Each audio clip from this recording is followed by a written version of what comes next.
You ever meet someone who's always asking, but never giving, someone who makes everything about them every time? Let me be real with you. There are certain asks people make that seem small, but they're red flags, silent warnings.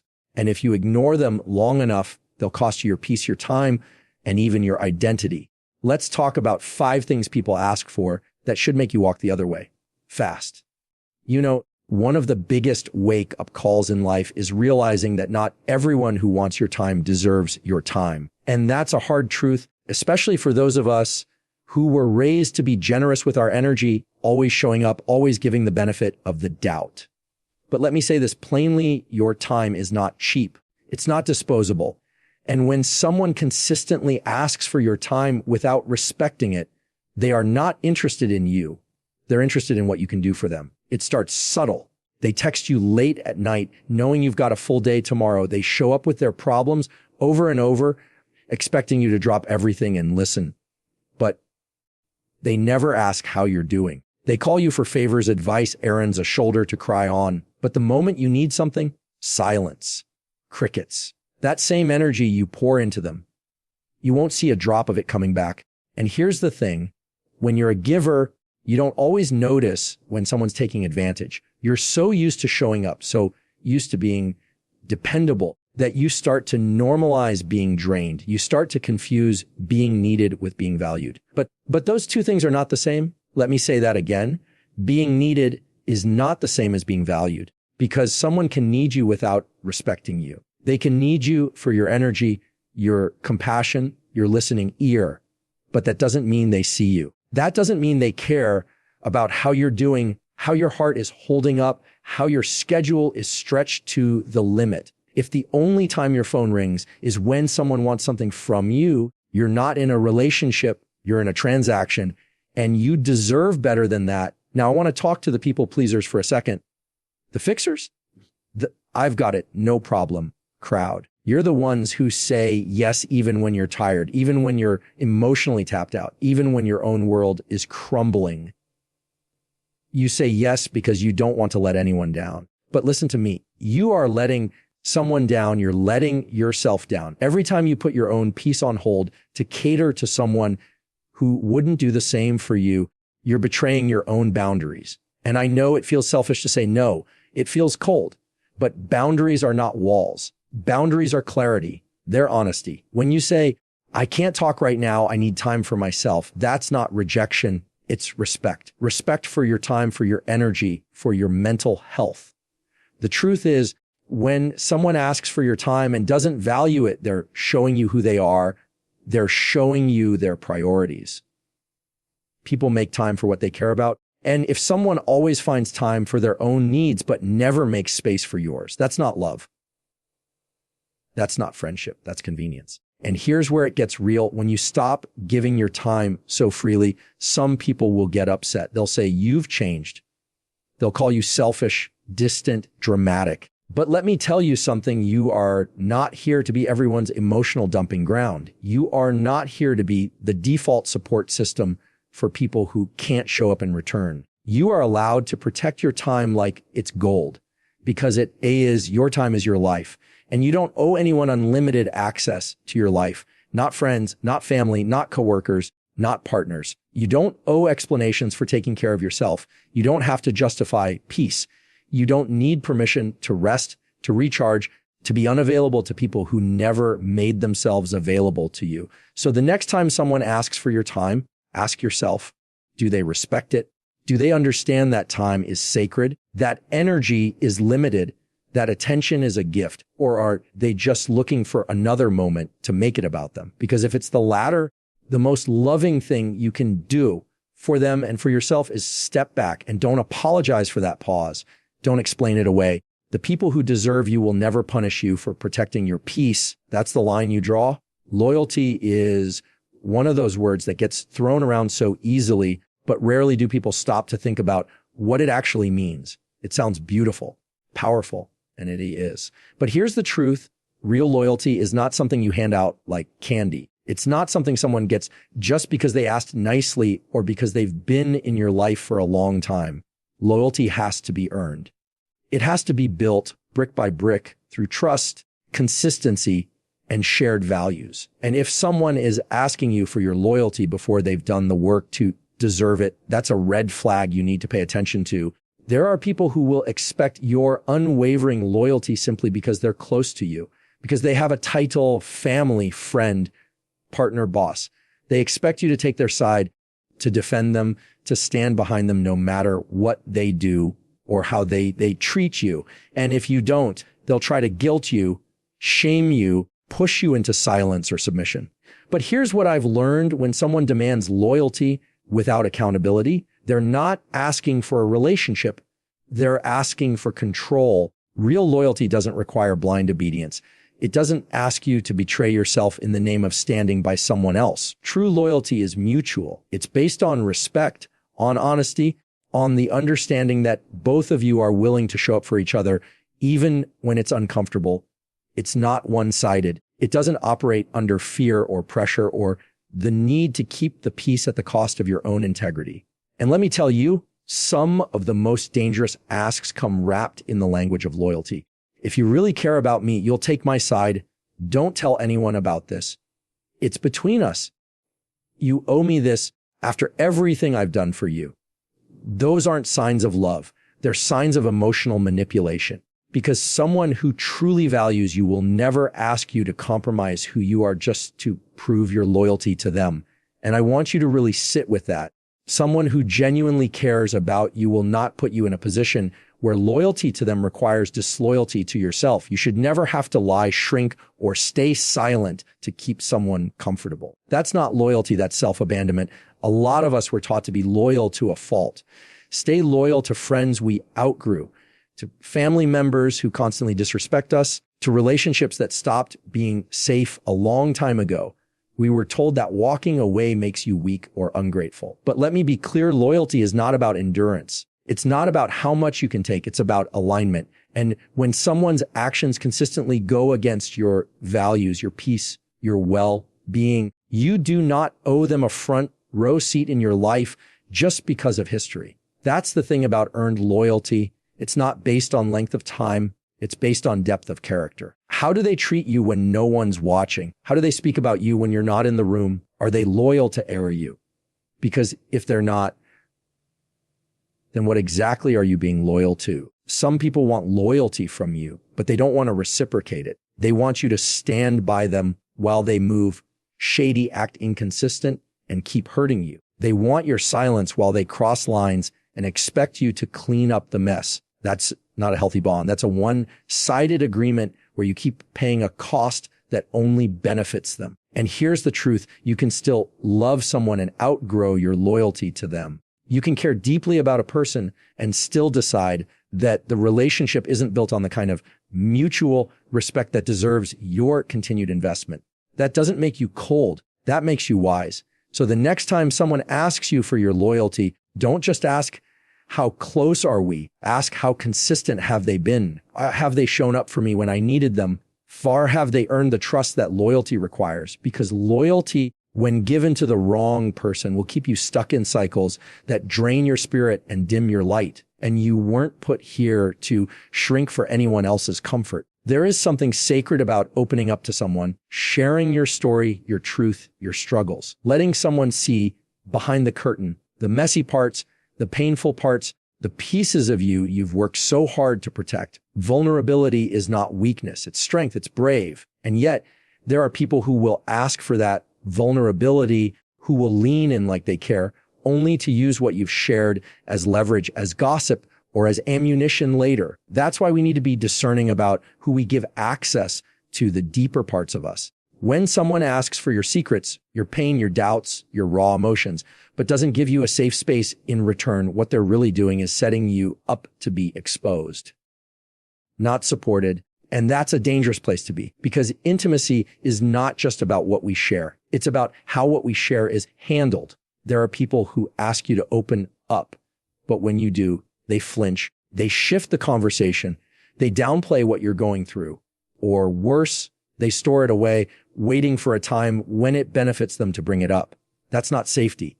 That's surveillance. That's not a friend. That's someone collecting your wounds like receipts. And here's the part that hurts. The people who do this often present themselves as trustworthy. They look the part. They say all the right things. You can talk to me. You know I'm always here. But what they're really offering is a spotlight, not shelter. And once you realize that, it can shake you. It can make you want to shut down and never open up again. But don't let the wrong people harden you. Let them teach you. Let them refine your circle, your instincts, your standards. Because not everyone who listens is listening to understand. Some are listening to compare. Some are listening to judge. Some are listening to use what you say later as proof that you were the weak one in the room. And when you realize that, when you finally see it for what it is, you stop confusing access with intimacy. You stop mistaking curiosity for care. It's not just about what people ask from you. It's about what they offer back. Do they offer compassion? Do they offer protection? Do they offer accountability? Because if they don't, then you are pouring something precious into a space that cannot hold it. Think about this. When you open up to someone, you're offering them the keys to parts of your life most people never see. That is not small. That is not casual. That's a gift. And if they don't treat it with care, if they throw your truth around like it's entertainment or leverage or something to twist, you've got every right to step back, to take those keys back, to lock that door. You don't owe everyone your story. You don't owe everyone your struggles. You can love people from a distance and still keep your heart guarded. You can be kind and still be protective of your energy. Some people say, if you trusted me, you'd tell me everything. But trust doesn't work like that. It's not owed. It's earned. And if someone hasn't created a space where you feel emotionally safe, then no, they don't get access to your deepest wounds. And here's what I've seen time and time again. The people who truly deserve your vulnerability never ask for it like it's something you owe them. They don't pressure you. They don't rush you. They don't poke around in your pain for the sake of curiosity. Instead, they create quiet. They offer presence. They let you come to them when you're ready.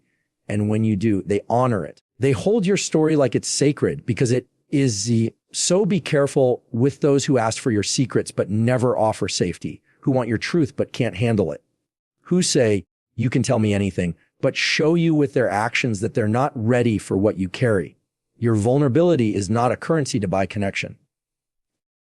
It's a sacred offering, and you get to choose who's earned the right to receive it. Forgiveness is one of the most powerful gifts we can give. It has the ability to heal, to release, to set us free. But forgiveness was never meant to be a revolving door for someone else's bad behavior. It was never meant to be a reset button for people who refuse to change. And yet some people ask for forgiveness like it's automatic, like it's guaranteed, like it's your job to clean up the mess they keep making.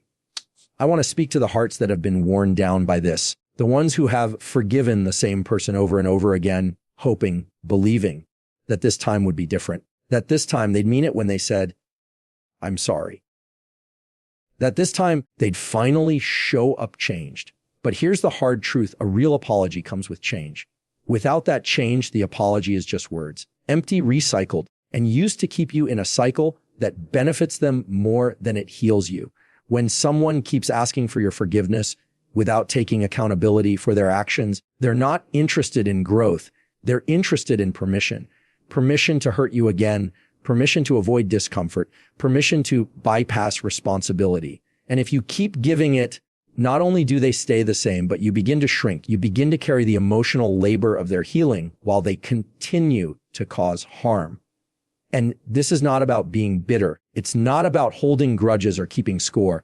It's about honoring your peace, because forgiveness is a gift, but it's also a boundary. It says, I release you from what you did, but I won't allow you to keep doing it. It says, I've healed from the wound, but I won't give you another chance to cut me in the same place. Some people don't want forgiveness. They want access. And they'll say all the right things to get it. They'll apologize. They'll promise. They'll cry. But when the emotion fades, the pattern remains. And if someone keeps showing you who they are through repeated harm, broken promises, lack of accountability, at some point, it's no longer about them. It's about what you're choosing to allow. You can forgive someone and still walk away. You can forgive someone and still say, I love you, but I love myself enough to not stay in this. Forgiveness doesn't mean putting yourself back in harm's way. It means releasing resentment, not signing up for pain. And let me say this clearly, you are not obligated to keep forgiving someone who keeps choosing the same behavior. You're not cruel for drawing the line. You're not heartless for saying enough. Sometimes the most loving thing you can do for both of you is stop giving them another chance to disappoint you. Because every time you forgive without change, you're not just healing, you're enabling. You're teaching them that the consequences will always be soft, that your boundaries will always bend, that your love will always make room, even when their actions don't deserve it. And I know it's not easy, especially when the person is close to you, when it's family, when it's someone you've invested years with. But proximity doesn't make abuse acceptable. Time doesn't turn patterns into love. You don't owe anyone your continued presence just because you've forgiven them. Some people belong in your past, even the ones you've forgiven. True accountability sounds different. Yeah. It doesn't rush your healing. It doesn't pressure you to move on. It sits with the discomfort. It asks, what can I do to make this right? And then actually follows through. It shows up with changed behavior, not just changed tone. And you deserve that. You deserve someone who doesn't just apologize. You deserve someone who adjusts. So the next time someone asks for your forgiveness, ask yourself, what are they doing with it? Are they using it to become better? Or are they using it to become more comfortable in staying the same? Because forgiveness is a door, not a doormat. And you get to decide who walks through it and who doesn't. There's a moment we all face at some point, the moment when someone close to us looks us in the eye and asks us to stay quiet. Not because we're wrong, not because we're being unkind, but because the truth we're holding makes them uncomfortable. And in that moment, we're being asked to choose truth or peace. But let me tell you something. If the only way to have peace with someone is to silence yourself, that's not peace. That's control. There are people who will ask for your silence in subtle ways. They'll shift the subject. They'll tell you, let it go. Before you've even said how you feel, they'll say things like, why are you bringing this up now? Or you're overreacting, even when your voice is trembling from holding it in for too long. These are not just dismissals. They are quiet demands. Demands for you to put their comfort above your truth. And when you do it enough, when you hold your tongue, when you swallow your feelings, when you make yourself small to keep the peace, you begin to forget that your voice matters. You start believing that speaking up is dangerous, that honesty is somehow hurtful, that standing up for yourself is a betrayal to the relationship. But it's not. Speaking the truth is not betrayal. It's a boundary. I want to speak to the people who have been taught that silence is strength, that keeping things in is noble, that being the bigger person means never saying what you really feel. No, being the bigger person doesn't mean being the quiet one. Being the bigger person means choosing integrity over avoidance.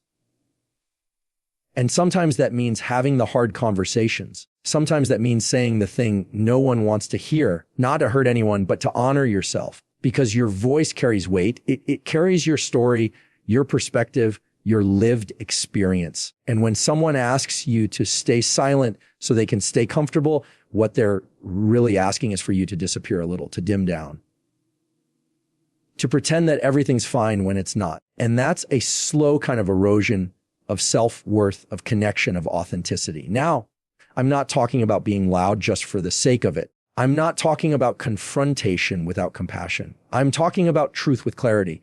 I'm talking about speaking up when something doesn't sit right, when your needs aren't being met, when a boundary is being crossed, when someone you care about is hurting you and they don't want to acknowledge it. That's when your voice becomes not just important, but necessary. But here's the reality. The moment you start using your voice, the people who benefited from your silence will push back. They'll call you difficult, dramatic, sensitive. They'll say, you've changed, and you have. You've started to remember that your comfort matters too, that your feelings are valid, that your truth is just as worthy of space as theirs. And if that threatens the relationship, if the bond can't survive your honesty, then it was never as strong as you thought. Real relationships make space for real conversations. Real love can handle discomfort. Real connection is not built on silence. It's built on truth spoken in love. So don't let anyone guilt you into staying quiet. Don't let anyone convince you that their comfort is more important than your clarity. You were not put here to be agreeable at the expense of your own voice. You were not put here to nod and smile while your soul is screaming inside. You were put here to live fully, speak honestly, and stand firmly in who you are. And yes, there will be people who walk away when you stop silencing yourself. But the ones who stay, the ones who lean in when you speak truth, they are the ones worth building with, because they see your voice not as a threat, but as a bridge. So when someone asks for your silence in the face of what's real, remember this: protecting their comfort is not your responsibility, but protecting your voice is. There's a kind of ask that isn't always spoken out loud, but you feel it. You feel it in the way someone looks at you when you show up fully. You feel it in the way they respond when you speak with confidence, when you take up space, when you're proud of yourself, when you shine just a little too brightly for their comfort. And even if the words never leave their mouth, what they're asking is, clear F, can you tone it down? Can you be a little less you? And it's subtle. They don't say change who you are, but they shift when you grow. They get quiet when you succeed. They make jokes that sting a little too much. They call you too much when you're simply being honest. And the unspoken request beneath all of it is this: shrink yourself so I don't have to grow. Stay small so I can stay comfortable. And let me tell you, no one has the right to ask that of you. No one has the right to dim your light just because they haven't found theirs yet. It is not your responsibility to make other people feel more secure by making yourself less powerful. If your strength makes them uncomfortable, that's of their work to do, not yours. And still, so many of us have done it. We've silenced our brilliance to keep the peace. We've held back our opinions to avoid conflict. We've made ourselves more palatable, more digestible, more likable because we didn't want to lose love. Because somewhere along the way, we were taught that being accepted was more important than being authentic.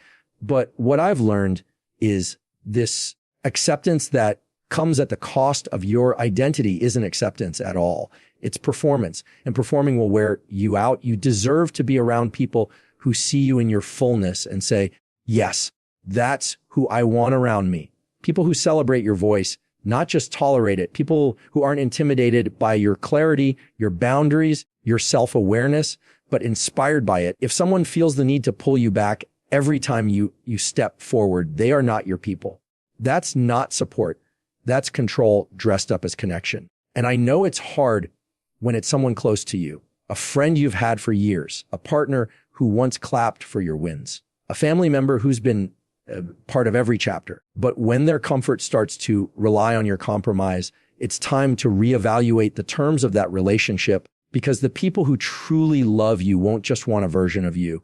They'll want all of you, the real, whole, evolving you. Sometimes people ask for a smaller version of us because they're afraid of what our growth means for them, afraid it will expose their stagnation, afraid it will shift the balance of the relationship, afraid that they'll lose control.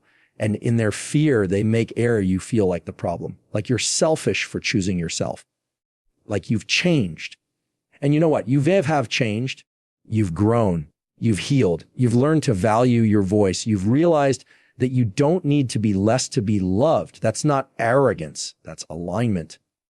And here's the truth. The more you step into your full self, the more you'll start to notice who's uncomfortable with it. That discomfort is information. Let it guide you, not into guilt, but into clarity. Because the people who can't handle your light are showing you they were never prepared to walk beside you in the first place. Don't shrink to fit into spaces you've outgrown. Don't soften your edges to protect other people's insecurities.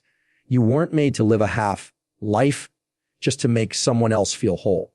And the moment you stop apologizing for your presence, your power, your truth, that's when you start to attract the kind of love, the kind of friendships, the kind of life that was meant for the real you. So if someone ever asks you to be less so they can feel like more, know this, that is not your assignment. So here's what I want you to remember. When someone asks for your time but won't respect it, when they ask for your loyalty without earning your trust, when they reach for your secrets but never offer safety, when they want your forgiveness but refuse to change, when they ask for your silence to protect their comfort, And when they need you to be less so they can feel like more, that's not love. That's not care. That's not connection. That's a one-way street with you carrying all the weight. And you deserve better than that. You deserve relationships where your voice is honored, your boundaries are respected, your peace is protected, and your presence is celebrated, not tolerated. So the next time someone asks for any of those 5 things, look closely, because it's not just about what they're asking, it's about why. And if what they want costs you your identity, your joy, or your self-respect, the answer is simple. Walk away.